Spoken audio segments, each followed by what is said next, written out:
అరుణాచలం నుంచి మనము దర్శనం చేసుకొని వస్తుంటే మెయిన్ రోడ్డు మీదనే ఉందండి. ఇది వచ్చేసి మోక్ష మార్గం అనేసి టెంపుల్. సో మెయిన్ రోడ్ పైనే ఉంటుంది ఎంట్రీలోనే. సో అక్కడ అందరూ ప్రతి ఒక్కరు మోక్ష మార్గం అంటే సో చిన్న స్పేస్ లాగా ఉంది.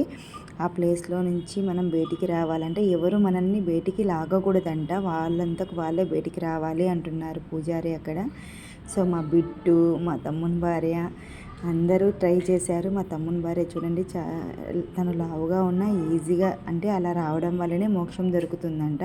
సో తను కూడా వచ్చేసింది. మొత్తానికి మా వాళ్ళందరికీ మోక్షం దొరికినట్టే. సో మీరు అటు సైడ్ వెళ్ళుంటే మాత్రం ఖచ్చితంగా ఈ మోక్ష మార్గం మెయిన్ రోడ్డు పైనే ఉంది, ఒక చెట్టు కింద. సో ప్రతి ఒక్కరు వెళ్ళి దర్శించుకోండి. మోక్ష మార్గం అని ప్రతి ఒక్కరు అంటున్నప్పుడు మనం కూడా ట్రై చేయడంలో తప్పు లేదు కదా.